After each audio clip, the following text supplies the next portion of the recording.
Bocah usia 6 tahun Alvaro Kiano sudah hilang 8 bulan. Polisi terus menyelidiki kasus hilangnya bocah usia 6 tahun. Alvaro Kiano sejak 8 bulan yang lalu di Pesanggerahan, Jakarta Selatan, Jaksel. Hasil penyelidikan sementara, Alvaro diduga diculik oleh pelaku yang memiliki ciri-ciri khusus. Hasil penyidikan dari penyidik Satreskrim Polres Metro Jakarta Selatan mendapatkan petunjuk. Terduga pelaku memiliki ciri-ciri khusus, yakni tinggi badan sekitar 160 cm, dan berkulit sawo matang. Meski ciri-ciri tersebut bisa merujuk kepada lingkaran keluarga Alvaro sendiri, namun polisi berkeyakinan terduga pelaku adalah orang di luar keluarganya. Kalau dari CCTV sementara masih belum dapat karena CCTV di masjid kan mati dan kemudian situ kan perkampungan. Jadi kami belum dapat CCTV di sekitaran jalanan. Namun, yang bisa kami sampaikan ada saksi yaitu marbot masjidnya yang mengetahui pelaku sempat bertanya kepada marbot tersebut mengenai Alvaro. Setelah itu pelaku sudah menghilang, ujar Wakasatreskrim Polres Metro Jaksel Kompol Dwi Manggalayuda. Namun dari hasil penyelidikan kami itu patut diduga itu orang luar yang bukan salah satu dari keluarga. Cuman proses masih kami dalami, sambungnya. Kasus hilangnya Alvaro Kiano memasuki babak baru. Sudah 8 bulan berlalu sejak bocah 6 tahun bernama Alvaro Kiano hilang secara misterius di Pesanggerahan, Jakarta Selatan. Meski pencarian telah dilakukan besar-besaran oleh polisi, relawan, hingga warga lintas kota, keberadaan Alvaro masih menjadi teka-teki besar yang menghantui keluarga dan masyarakat. Namun, perkembangan terbaru dari kepolisian justru membuka fakta yang lebih aneh, dan mulai mengarah pada kemungkinan bahwa hilangnya Alvaro bukan sekadar penculikan biasa. Kesaksian baru, sosok pria tidak dikenal. Menurut laporan dari Wakasatreskrim Polres Metro Jaksel, Kompol Dwi Manggalayuda, polisi telah memperoleh keterangan penting dari seorang marbot masjid. Sang marbot mengaku melihat seorang pria dengan ciri-ciri tinggi sekitar 160 cm, kulit sawo matang, menggunakan pakaian yang kurang umum untuk warga sekitar. Cara bicaranya datar dan tidak menatap langsung saat bertanya. Pria tersebut datang ke masjid beberapa menit sebelum Alvaro dinyatakan hilang. Ia menanyakan lokasi rumah Alvaro tanpa menjelaskan hubungan apapun. Setelah itu, pria tersebut menghilang begitu saja. Polisi curiga pelaku orang luar. Meski ciri-ciri yang disebutkan sekilas menyerupai beberapa keluarga dekat Alvaro, polisi memastikan bahwa sosok misterius itu bukan bagian dari keluarga. Kompol Dwi menyatakan, lebih besar dari, berdasarkan penyelidikan, kami yakin ini orang luar. Motifnya belum jelas. Yang pasti, ini bukan kasus keluarga. Tapi ada satu hal yang membuat penyidik kebingungan. Tidak satupun CCTV menangkap sosok pelaku.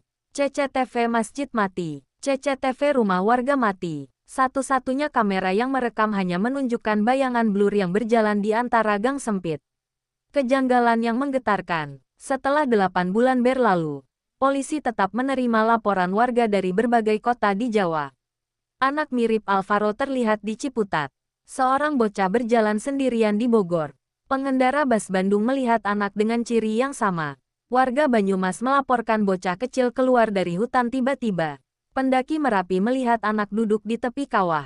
Hingga laporan terakhir dari Banyuwangi. Tidak ada bukti yang menguatkan.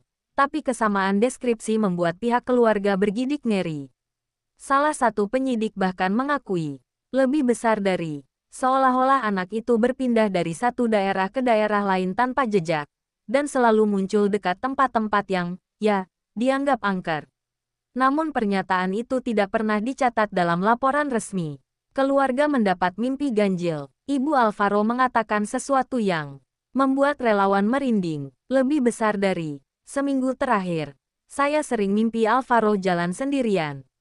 Tapi di belakangnya selalu ada sosok tinggi pakai baju Jawa. Wajahnya nggak kelihatan. Ayah Alvaro juga mengaku kerap menemukan jejak kaki tanah di teras rumah. Padahal halaman mereka berubin.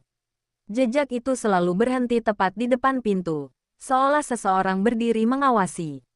Polisi mendapat petunjuk baru. Dalam briefing internal yang bocor ke publik, penyidik menemukan sesuatu yang tak dapat dijelaskan.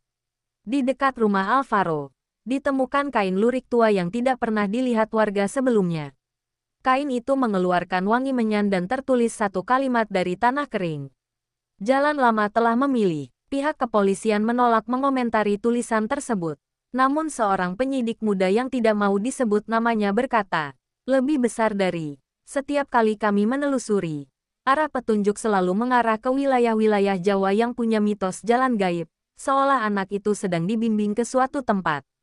Kesaksian terbaru yang mengejutkan. 2 hari lalu, seorang pemancing di tepi sungai Pesanggerahan mengaku mendengar suara gamelan dari arah hutan kecil, padahal di daerah tersebut tidak ada acara apapun.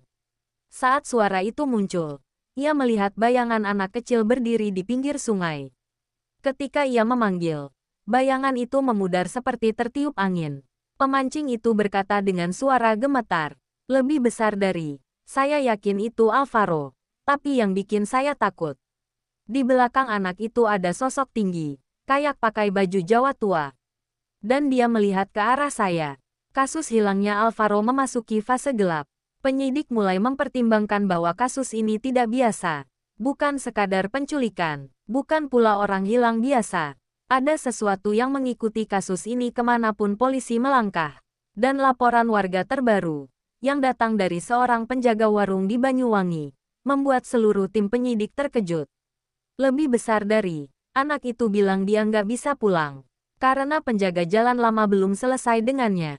Pernyataan itu membuat penyidik terdiam. Tidak ada yang berani memastikan apakah anak yang dimaksud benar-benar Alvaro.